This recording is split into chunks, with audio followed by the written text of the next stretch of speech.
Il débarque à Miami, digne d'un conte de fées. Anthony Gignac, alias Khalid bin Al-Saoud, un nom qui évoque le luxe et le pouvoir. Son Altesse royale, prétend-il, membre de la famille royale saoudienne.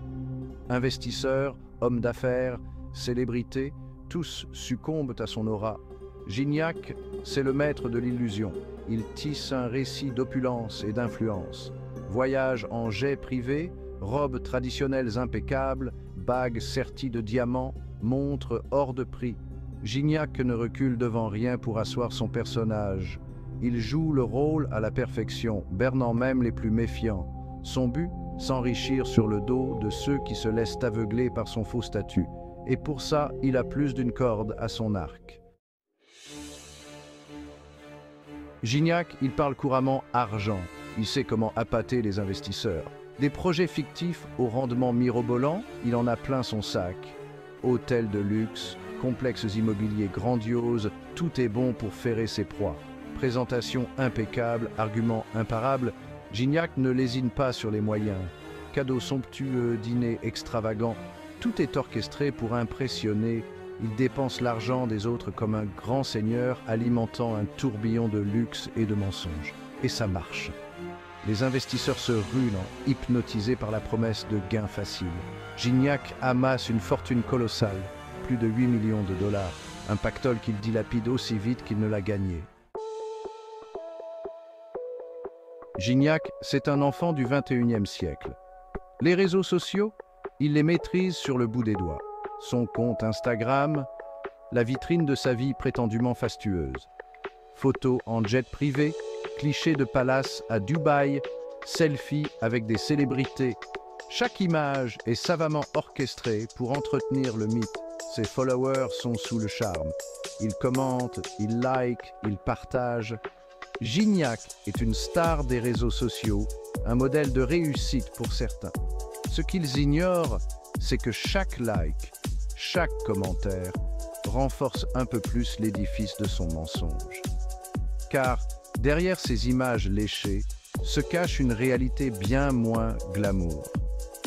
La vie de Gignac, c'est un château de cartes, prêt à s'effondrer à la première bourrasque. Une faille inattendue va précipiter la chute du faux prince. Un détail anodin, presque risible, va mettre à mal son imposture. Gignac a un péché mignon, le bacon, un aliment interdit par la religion musulmane. Lors d'un séjour dans un hôtel de luxe à Miami, Gignac commet l'imprudence de commander du bacon à plusieurs reprises. Le personnel, habitué à une clientèle exigeante, remarque cette entorse au régime alimentaire musulman. Des soupçons naissent. Pourquoi un prince saoudien prendrait-il le risque de consommer un aliment interdit par sa religion? La rumeur se répand dans l'hôtel. On commence à s'interroger sur la véritable identité de ce prince un peu trop gourmand. Le doute est semé. L'histoire du bacon arrive aux oreilles du FBI. Intrigués, les agents fédéraux décident de s'intéresser de plus près à ce mystérieux prince. Ils découvrent rapidement que l'homme qui se fait appeler Khalid bin Al-Saoud n'est autre qu'Anthony Gignac, un escroc notoire au lourd passé judiciaire. Le FBI découvre l'ampleur de ces escroqueries. Il remonte la trace de l'argent, identifie les victimes, rassemble les preuves. Gignac est placé sous surveillance. Son empire de mensonges est sur le point de s'effondrer.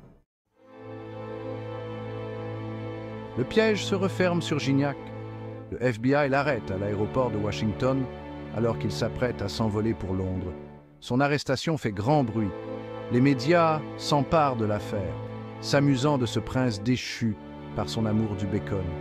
Le procès de Gignac est un événement médiatique. Les victimes témoignent, décrivant comment elles ont été dupées par son charme et ses mensonges. Les preuves accablantes s'accumulent. Gignac est reconnu coupable de multiples chefs d'accusation, dont usurpation d'identité, fraude bancaire et blanchiment d'argent.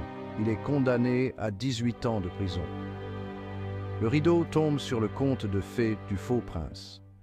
Son histoire, pourtant rocambolesque, soulève une question. Comment a-t-il pu tromper autant de gens pendant si longtemps? La réponse est à la fois simple et complexe.